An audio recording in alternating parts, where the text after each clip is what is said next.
And now a look back at the very beginnings of the United States and where it is 250 years later. That is the focus of The Atlantic's November issue. Editor-in-chief Jeffrey Goldberg speaks to Walter Isaacson about the Founding Fathers' lofty ideals and how the country is living up to them. Thank you, Chris John and Jeff Goldberg. Welcome back to the show.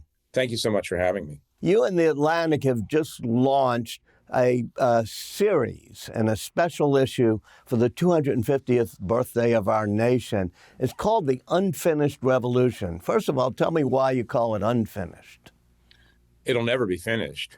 I mean, no human endeavor ever reaches a stage of perfection in my mind. So we're 250 years into this experiment. It's not a straight shot toward near perfection in American history or any other history, but we have seen the expansion of the American idea to include women, to include Black people, to include all kinds of other people into the promise that was made by the founders, the genius founders of the United States.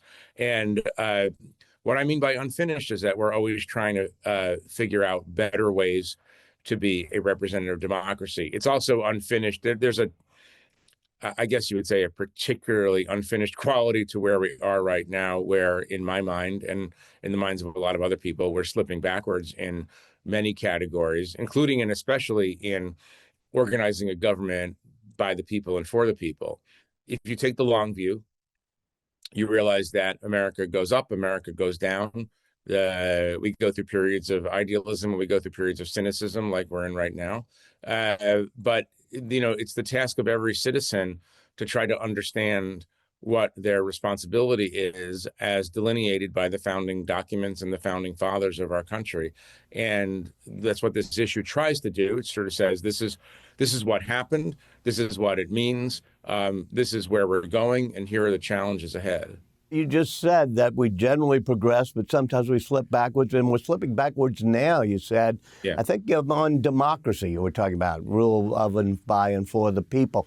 Give me some examples. What are you talking about? Well, the thing that really eats at me right now is this. So the founders were, generally speaking, pessimists about human nature, and so devised a government that would work against the vagaries of human nature. Obviously, we had men who founded this country who had extraordinary insight into human nature, and also extraordinary qualities. I mean, George Washington obviously set the pattern until today when he went home, right? But leaders don't go home. They don't voluntarily give up power. George Washington became a model for every president until today's president, of the person who takes power and then willingly cedes power.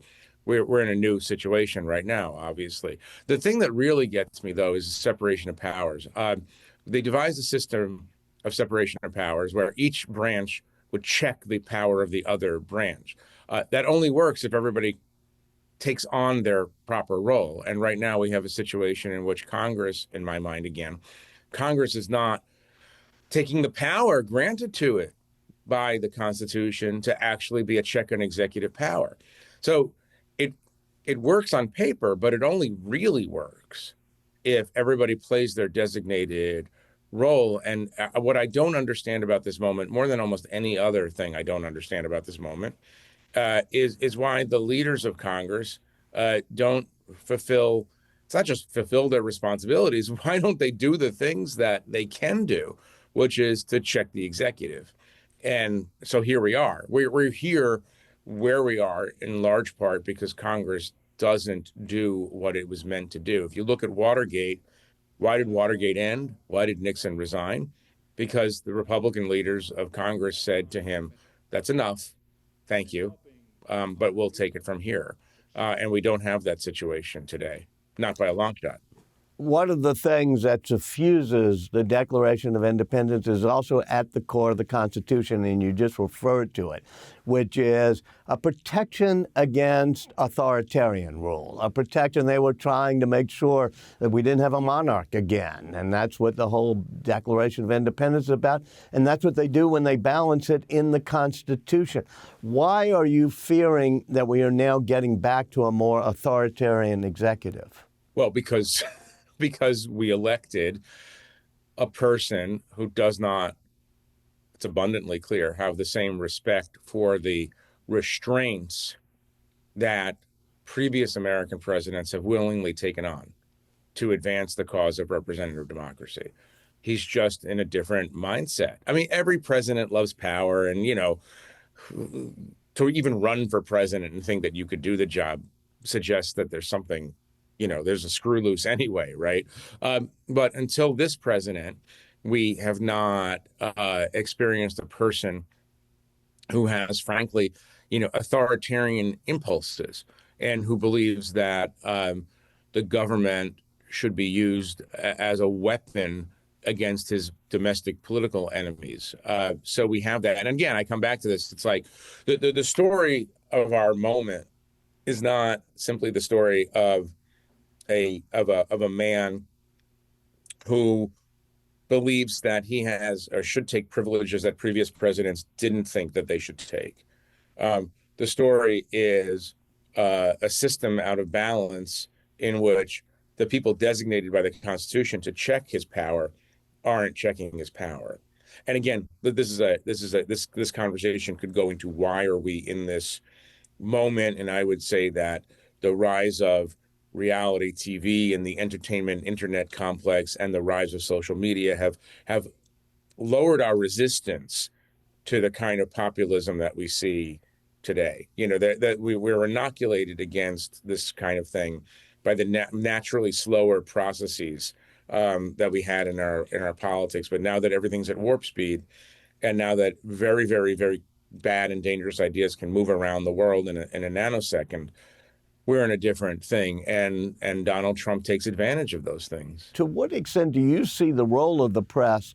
You talk about Congress not stepping up to the plate, but the role of the press in dealing with this moment.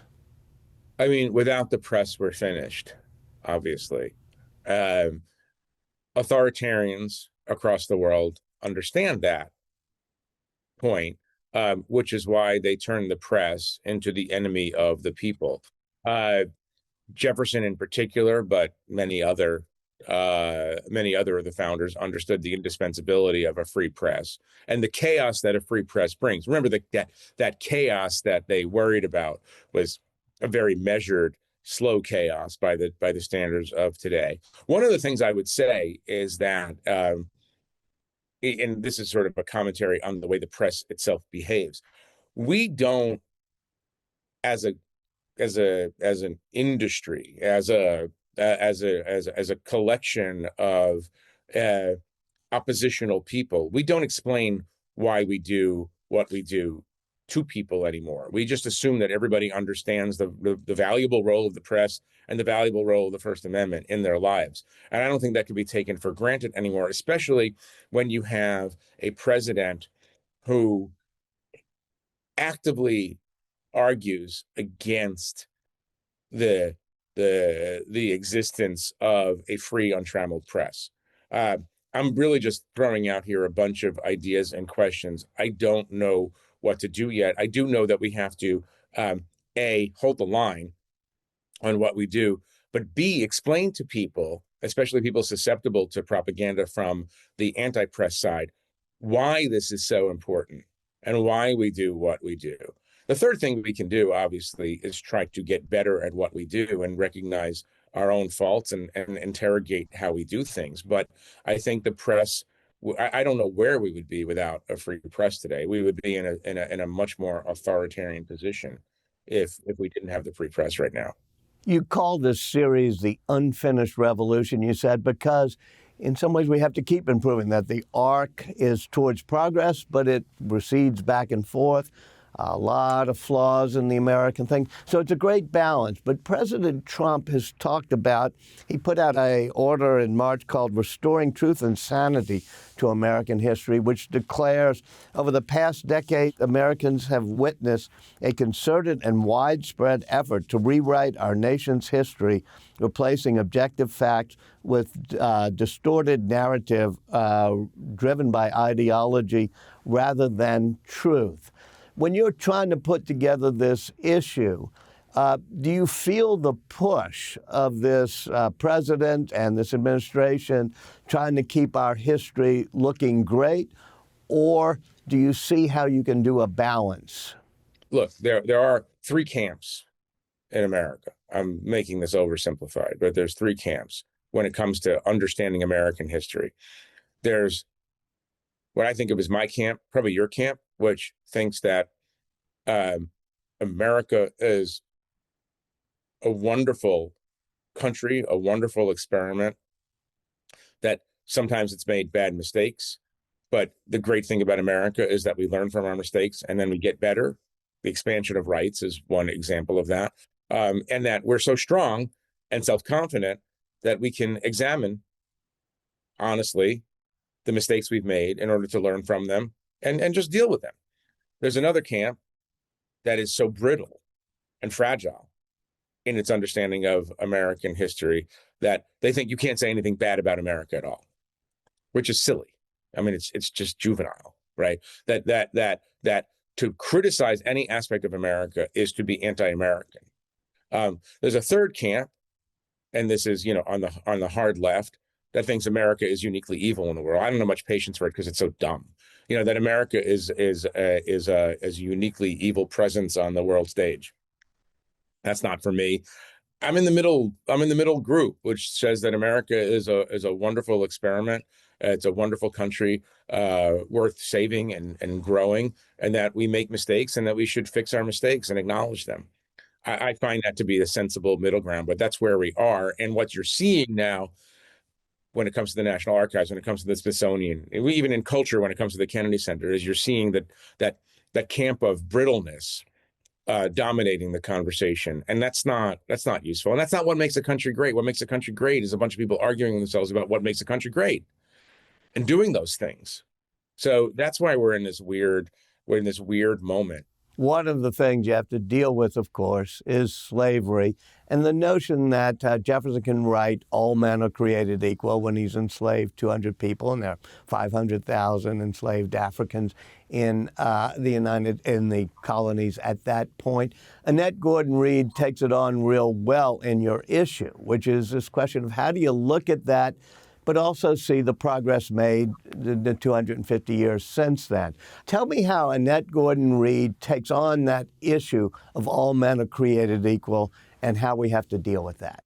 Here's a manifestation of Annette's genius and of Lonnie Bunch's genius. Lonnie, who's now the secretary of the Smithsonian, and dealing with some of this pressure about how do we talk about history, but also the director of the National African American History Museum.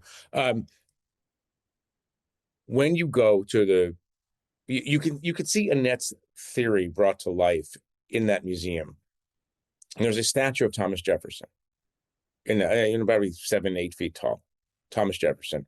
Behind him is a curved brick wall that has etched into each brick the name of one of the slaves, one of the enslaved people, Black Americans, who were kept in Monticello, right?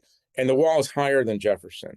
And the symbolism there is obvious, that the sin of Jefferson is larger than the man, right? And then above that, 2 stories high, the opening words of the Declaration of Independence. And that symbolizes that the ideals that Jefferson held but didn't live up to as a man are perfect. And that's what we're striving for. It's the perfect representation. And, I have such admiration for Annette and all the scholars who have made Jefferson the more complicated, that's probably a euphemism, complicated figure that he actually is. But that's a perfect representation of the entirety of the American story. The founders were flawed men who had a limited understanding by our understanding today of who gets freedom right? But they articulated a set of ideas that, if you actually carried them out, would create something close to utopia on Earth. And that's I don't know, that should keep Americans motivated for a lifetime. Let's get better. We don't have to make believe that Thomas Jefferson, George Washington were perfect people. We just have to acknowledge that they had some pretty good ideas for us and that we should do them. I have a piece coming out in this series a little bit later based on a book I've done about the Declaration that talks about that second sentence, or we hold these truths to be self-evident, as being a foundation for common ground in this country and for the American dream. How can a series like you've done in The Atlantic, in the tradition of your previous editors, of Emerson and Oliver Wendell Holmes and others, how can a series like this form a foundation for common ground? One of my worries is that we don't talk about these things anymore. You just can't assume that people understand their own history unless it's taught and discussed widely. I don't have any illusions about the capacity of one magazine to, or one book, or 1,000 books, or 1,000 Ken Burns documentaries to move us back onto a constructive pathway. But just because it's hard to do doesn't mean you don't do it. I mean, that's what citizenship is. Citizenship is trying. And and I've thought about it, and I've been asked this question. Okay, so you're putting all these ideas written by great scholars into the world. What do you hope to accomplish? And I said, well, I don't. All I can do is try to get people to read it and think about it. The alternative is to give up, and that would be absurd. The way I see this current crisis is we're gonna come out of it either the hard way or the easy way. And I think that all of us should just work to let's get the country going toward the easier direction rather than the hard direction. I love this country so much that I can't do anything but try to push out the ideas of much smarter people than I am into the public realm, and hope that people read them and grapple with them and come to understanding. And that's enough for me. But we've got to talk about this stuff. We can't be passive in the face of some obvious problems. Jeffrey Goldberg, thank you for joining us. Thank you, Walter.